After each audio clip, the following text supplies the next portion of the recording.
राधे राधे आप सभी को। आपका स्वागत है आपके अपने चैनल सुजाता शर्मा भक्ति में। आज मैं आपको कामिका एकादशी व्रत कथा सुनाने जा रही हूँ। ओम श्री गणेशाय नमः। ओम नमो भगवते वासुदेवाय। आज हम आपको श्रावण मास के कृष्ण पक्ष में आने वाली कामिका एकादशी की पावन व्रत कथा सुनाने जा रहे हैं। शास्त्रों में कहा गया है कि जो श्रद्धापूर्वक इस कथा को सुनता है या पढ़ता है उसके अनेक जन्मों के पाप नष्ट होते हैं और भगवान विष्णु की विशेष कृपा प्राप्त होती है। बहुत समय पहले एक सुंदर नगरी में एक पराक्रमी क्षत्रिय रहता था। वह बलवान था, धनवान था और अपनी वीरता के लिए प्रसिद्ध था। एक दिन किसी कारणवश उसका एक ब्राह्मण से विवाद हो गया। क्रोध इतना बढ़ गया कि उसने आवेश में आकर उस ब्राह्मण की हत्या कर दी। ब्राह्मण की हत्या को शास्त्रों में महापाप कहा गया है।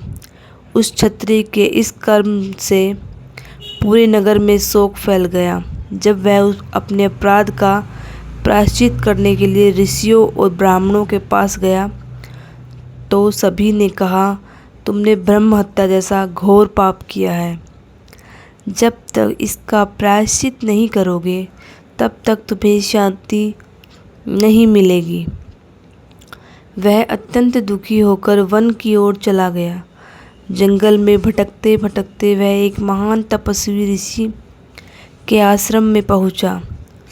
उसने उनके चरणों में गिरकर कहा, हे गुरुदेव, मुझसे बहुत बड़ा अपराध हो गया है।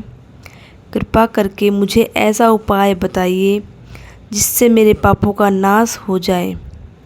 ऋषि ने ध्यान लगाया और फिर बोले, हे पुत्र, श्रावण मास के कृष्ण पक्ष में आने वाली कामिका एकादशी का व्रत पूरी श्रद्धा और नियम से करो। भगवान श्री हरि विष्णु का पूजन करो, रात्रि में जागरण करो और द्वादशी के दिन ब्राह्मणों को भोजन कराकर दान दो। भगवान की कृपा से तुम्हारे सभी पाप नष्ट हो जाएंगे। ऋषि के वचनों को सुनकर उस क्षत्रिय ने पूरे मन से कामिका एकादशी का व्रत करने का संकल्प लिया। एकादशी के दिन उसने प्रातःकाल पवित्र नदी में स्नान किया, स्वच्छ वस्त्र धारण किए और घर के मंदिर में भगवान विष्णु की सुंदर प्रतिमा स्थापित की।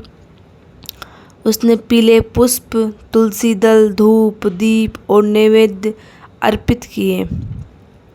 पूरे दिन ओम नमो भगवते वासुदेवाय मंत्र का जाप करता रहा। रात्रि में उसने भगवान विष्णु के भजन कीर्तन किए, कथा सुनी और जागरण किया। उसके हृदय में सच्चा पश्चाताप था। वह बार बार भगवान से क्षमा मांग रहा था। द्वादशी के दिन उसने विधिपूर्वक व्रत का पारण किया, ब्राह्मणों को भोजन कराया, वस्त्र और दक्षिणा का दान दिया तथा गायों को हरा चारा खिलाया। जैसे ही उसका व्रत पूर्ण हुआ, आकाश से दिव्य पुष्पों की वर्षा होने लगी।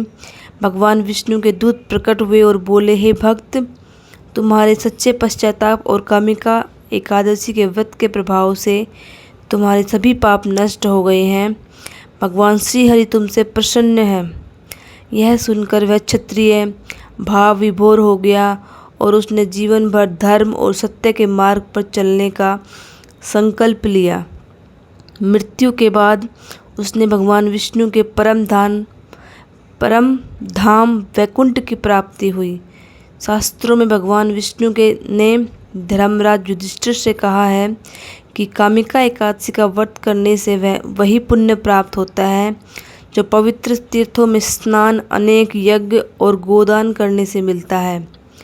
इस दिन भगवान विष्णु को तुलसी दल अर्पित करना अत्यंत शुभ माना गया है। तुलसी का एक पत्ता भी यदि श्रद्धा से अर्पित किया जाए तो भगवान शीघ्र प्रसन्न होते हैं। जो व्यक्ति इस दिन क्रोध, झूठ, निंदा और हिंसा से दूर रहता है, भगवान का नाम जपता है और दीन दुखियों की सहायता करता है, उसके जीवन में सुख, शांति और समृद्धि का वास होता है। परिवार में खुशहाली आती है, रोग दोष दूर होते हैं और अंत में भगवान विष्णु का दिव्य आशीर्वाद प्राप्त होता है। इसलिए हमें केवल व्रत ही नहीं बल्कि अपने आचरण को भी पवित्र बनाना चाहिए। सच्ची भक्ति, विनम्रता, दया और सेवा ही भगवान को सबसे अधिक प्रिय है। इस कथा का संदेश यह है कि कामिका एकादशी हमें सिखाती है कि मनुष्य से चाहे कितनी भी बड़ी भूल क्यों न हो जाए, यदि वह सच्चे हृदय से पश्चाताप करे, भगवान की शरण में आए और धर्म के मार्ग पर चलने का संकल्प ले, तो भगवान उसे क्षमा करते हैं और उसका जीवन मंगलमय बना देते हैं। बोले श्री लक्ष्मी नारायण भगवान की जय। बोलिए कामिका एकादशी की जय। बोलिए तुलसी माता की जय। राधे राधे।